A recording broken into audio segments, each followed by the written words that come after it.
says he had made an exceptional contribution to UK and Nigeria relations. Mr. Carter had served in India, Italy and Israel and was the British ambassador to Estonia from 2007 to 2012. Back in 2000, Mr. Carter had also helped to set up diplomatic relations between the UK and North Korea for the first time. A statement from the British High Commission says Peter made an exceptional contribution to the UK's relationship with Nigeria. I'm now being joined by a Foreign Affairs correspondent, Amarachi Ubani, who actually had a chance to interact with the late Peter Carter. Amarachi, thank you so much for joining us on The World today. Could you tell us about what it was like meeting the late Peter Carter? Well, the British government, all credit to them, usually send their best to Nigeria. I've noticed all of the diplomats that have been sent into the country have always been people who have been seasoned, who've had experiences, even in Africa. They've had experiences outside of the country.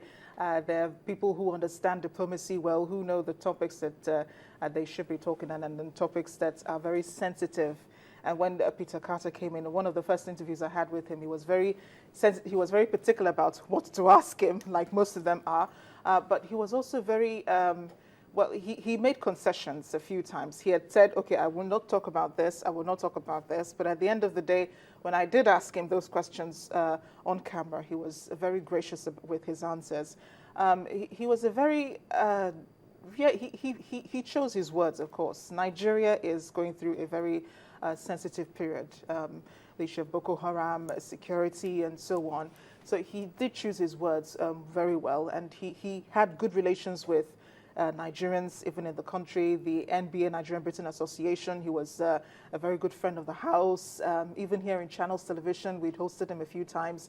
So we did develop a really good relationship with him. You've told us plenty about your personal relationship with him while he was still here. But now the British High Commission describes him as a man who made an exceptional contribution to the United Kingdom's relationship with Nigeria. What can you tell us concerning that?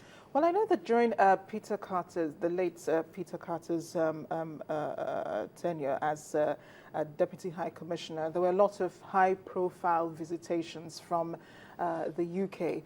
He was very particular about encouraging British businessmen to come into Nigeria. He did paint, this really, beautiful picture of what Nigeria was like, despite all that they've been hearing about places where insecurity was at its lowest, and then, of course, some other issues that we're going through. But he never painted Nigeria in a bad light. He was always very encouraging.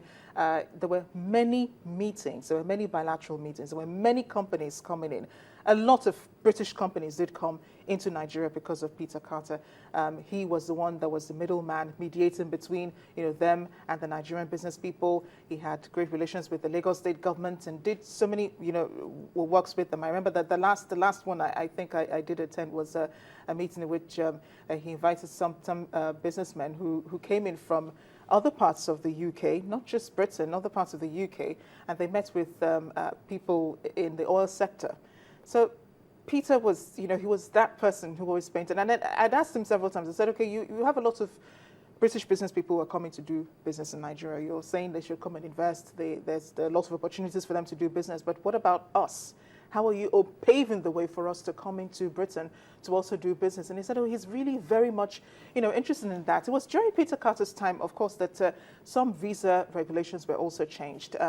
There were some waivers also for business people to get their visas on time, and then going to the UK, they had a certain period of time, longer than expected, to stay and do business in the UK. And of course, he encouraged people who wanted to come to study in the UK, because we have more Nigerians in the UK than people from other countries in Africa studying in the UK. They encourage a lot of that, but they also encourage people to come back home and apply that knowledge into the country.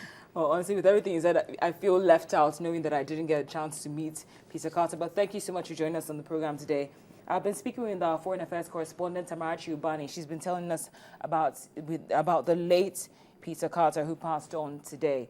Now, in other news, without a doubt, countries which have been affected by the deadly Ebola virus have been taking serious measures to control the spread. But are we really doing enough?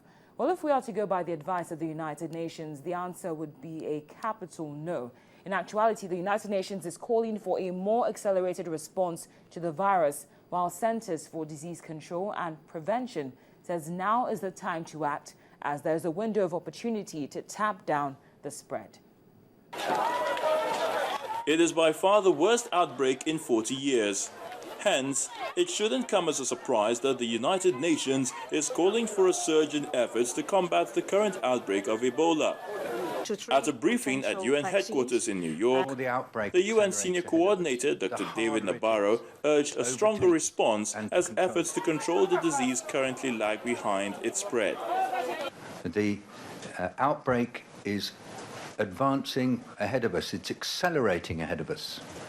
And we, in our control efforts, collectively, are falling behind.